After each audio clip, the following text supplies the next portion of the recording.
I'm sure you've heard that the governor of Ebonyi State said that from 1st of January 2026, the state is going to ban house and land agents. Okay, he's doing that because people have complained that they are being extorted.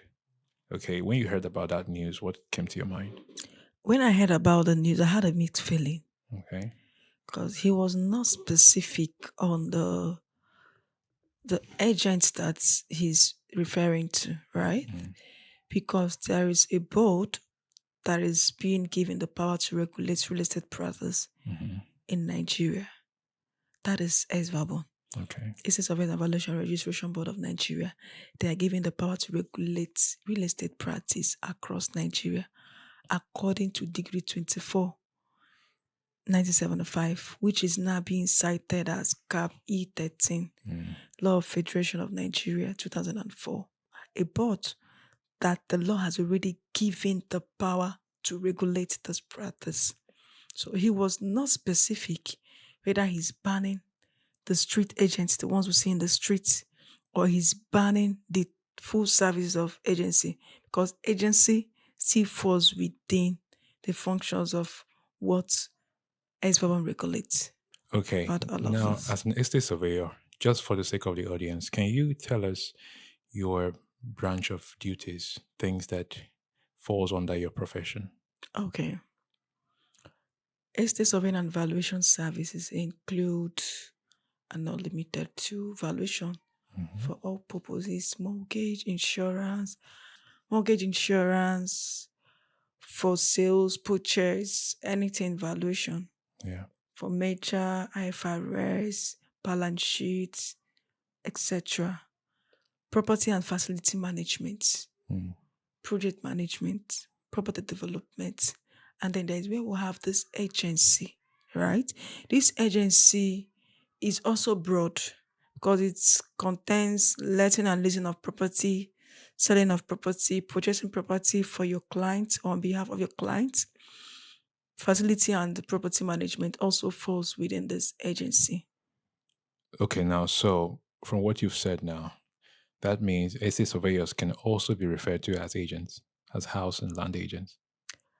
Professionals carrying out the duty of agency, yes, they can. So they can be referred to as agents too.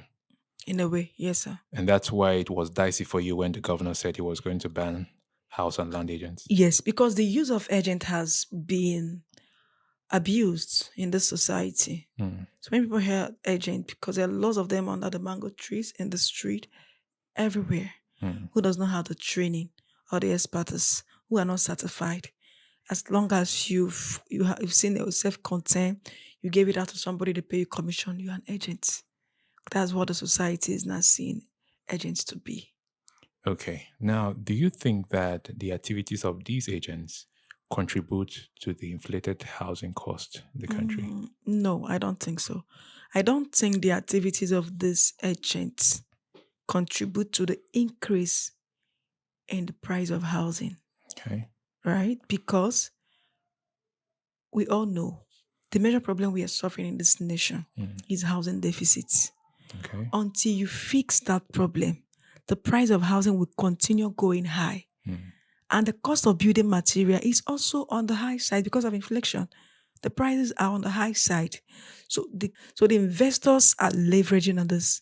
They go to the bank, they take loan, they build, and they want to recoup their money, right? They've already calculated. Nobody is building for fun. It's an investment. You want to recoup your money at some extent. mm. So I don't think these agents are the cause of that. Looking at things, people have complained from Port Harcourt to Lagos State and to in River State that these agents collect minimum of 20%. Yes, that is a common complaint in real estate industry. But if you ask me, I don't feel sorry for the society for spending such a exorbitant price Okay. because why will you see a professional and you choose to patronize a roadside agent? They don't have any other source of income. That's the only thing they do.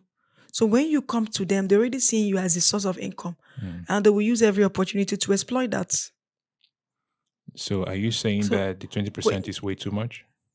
if you would have consulted a professional surveyor and valuer,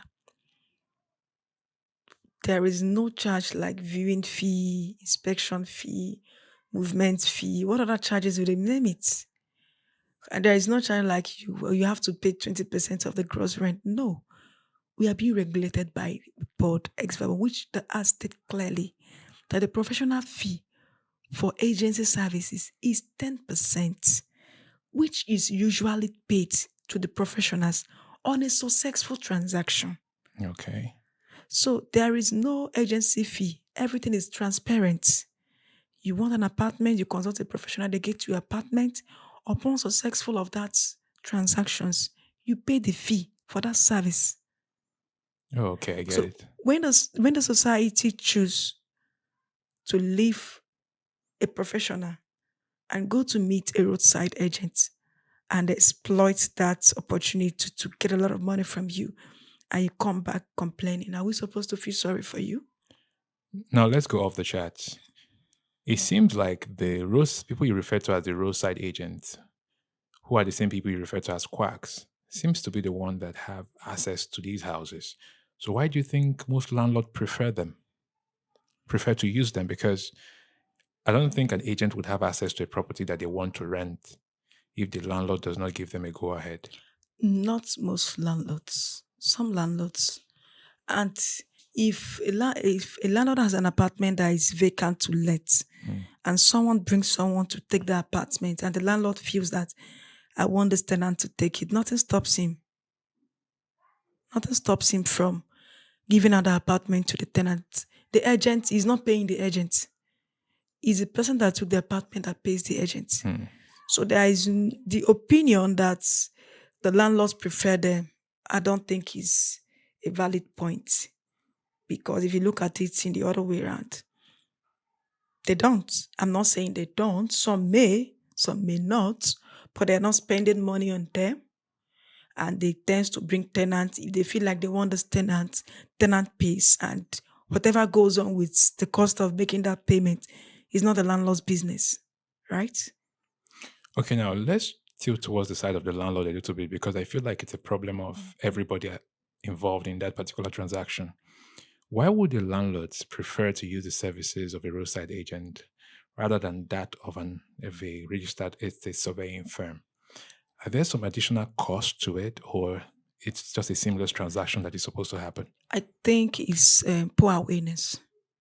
I'll take it to poor awareness, because if there is a good public awareness, make people understand to embrace the service of a professional and not roadside agents, it will reduce.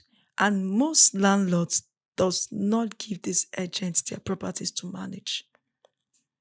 Some of them, the agent brings the tenant, they will say refer you back to their property manager, Okay. right? Who would now do the due diligence before consenting whether you will pay or you will not pay.